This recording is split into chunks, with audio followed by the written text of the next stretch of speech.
Baik, topik berkenaan nafkah anak. Soalan biasa yang ditanya oleh masyarakat adalah sampai umur berapa si bapa perlu menanggung nafkah anak ini. Okey, nafkah anak perlu ditanggung oleh bapa sehinggalah anak itu mencapai umur 18 tahun. Jadi selepas daripada umur tersebut, habislah tanggungjawab si bapa untuk menanggung nafkah. Namun apabila anak ini ingin sambung belajar, mana di peringkat yang lebih tinggi selepas SPM, diploma, ijazah dan sebagainya lah. Jadi kebiasaan nafkah anak ini akan ditanggung oleh bapa sehingga tamat ijazah pertama sahaja. Setakat itu sahaja tanggungjawab si bapa. Jadi apa yang perlu dibuat? Apa yang perlu dibuat oleh ibu apabila ingin memohon nafkah anak di mahkamah syariah, iaitu di dalam dokumen mahkamah ataupun pernyataan tuntutan perlu dinyatakan nafkah anak-anak ini di dalam dua bentuk. Sama ada berbentuk nafkah bulanan ataupun yang kedua nafkah anak yang berbentuk tahunan. Nafkah anak bulanan tu macam mana? Biasanya nafkah anak bulanan ini boleh dipecahkan kepada beberapa keadaan lah, ikut kepada umur anak tu. Sebab setiap umur dia berbeza keperluan dia. Jadi yang pertama, kena senaraikan dari segi makan minum anak ini. Berapakah perbelanjaan wajar diperuntukkan bagi makan minum anak untuk sebulan. Dan yang kedua, boleh juga dimasukkan berkenaan nafkah dari segi tempat tinggal anak. Berapakah peruntukan nafkah yang perlu disediakan. Ataupun yang ketiga, dari segi perubatan. Jadi benda ini perubatan boleh juga dimasukkan. Lebih-lebih lagi sekiranya anak kita itu sakit, ada sakit yang tertentu yang memerlukan kepada rawatan susulan, maka boleh dimasukkan. Ataupun yang keempat, sekiranya anak ini sudah besar dan bersekolah, maka dari segi pendidikan, bulanan perlu disediakan oleh si bapa. Maka si ibu ni perlu masukkan berapakah perbelanjaan sekolah anak ini bulanan, perlu dikeluarkan lah.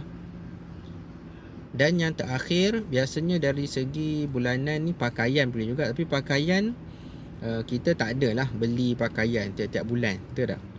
Jadi biasanya pakaian ni kita akan kira by tahun lah, by year. Berapakah pakaian yang perlu disediakan si bapa ni untuk membeli pakaian anak-anak. Itu bab bulanan. Kemudian berkenaan tahunan pula. Tahunan biasanya kita akan peruntukkan dua, iaitu dari segi perbelanjaan awal sekolah anak. Perbelanjaan awal sekolah anak ada diperuntukkan. Sekolah kan awal tahun kena beli baju, kena beli buku, kena bayar yuran dan sebagainya. Maka perbelanjaan ini boleh juga dimohon kepada mahkamah untuk meletakkan beban kepada bapa untuk menanggungnya. Jadi kebiasaan yang saya buat adalah saya akan letakkan dua keadaan. Iaitu yang pertama, sekiranya si bapa ini ingin menguruskan persekolahan anak, dia nak bayar semua, dia nak beli semua pakaian, beg peralatan sekolah dan sebagainya, maka si bapa ini bolehlah dia uruskan. Bukan tanggungjawab si ibu. Tetapi apabila benda ini cuai, mana si bapa tidak sediakan, maka perlu didahulukan dengan menggunakan duit ibu. Maka apabila guna duit ibu, si bapa hendaklah memperuntukkan nafkah awal persekolah anak ni berapa. Perlu diberikan semula kepada ibu. Seterusnya berkenaan tahunan, iaitu berkenaan hari raya. Hari raya, kebiasaan kita akan tuntut berkenaan hari raya Aidilfitri dan Aidiladha. Namun kedua-dua hari raya ni biasa kita akan buat tuntutan sekali saja lah. Iaitu dari segi perbelanjaan hari raya, pakaian, nak beli seluar, nak beli kasut anak dan sebagainya, boleh diperuntukkan sekali setahun bagi setiap anak itu. Berapa perbelanjaan hari raya diperuntukkan.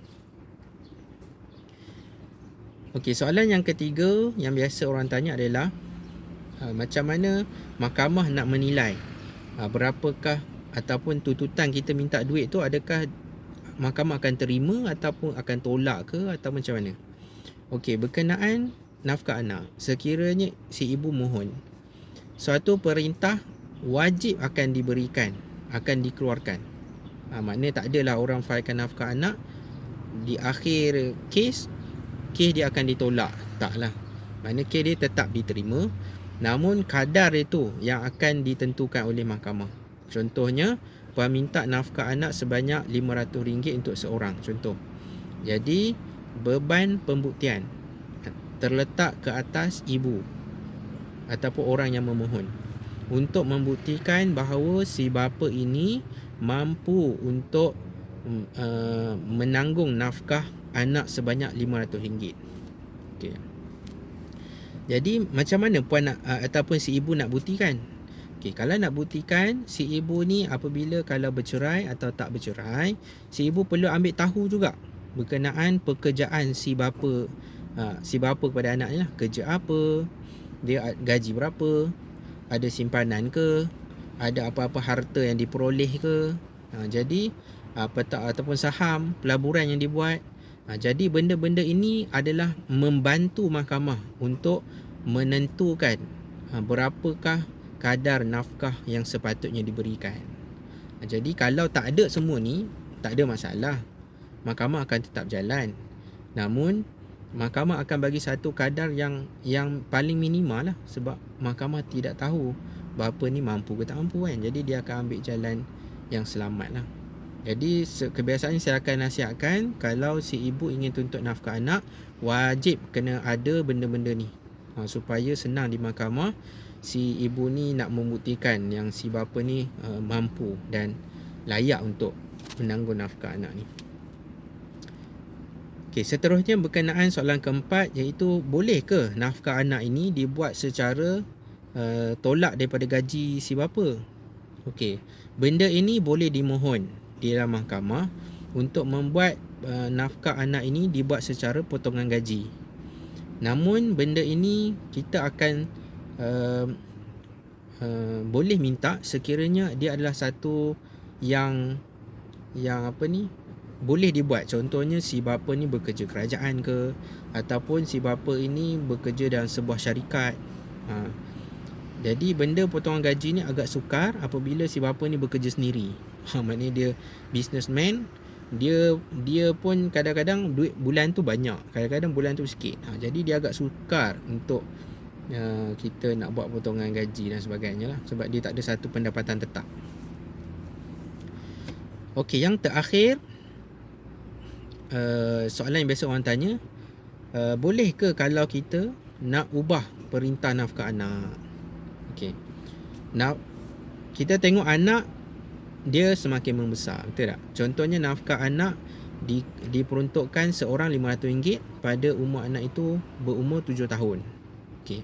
Apabila anak itu dah masuk sekolah menengah, berumur 13 tahun, maka perbelanjaan dia sudah ada berbeza dah kat situ.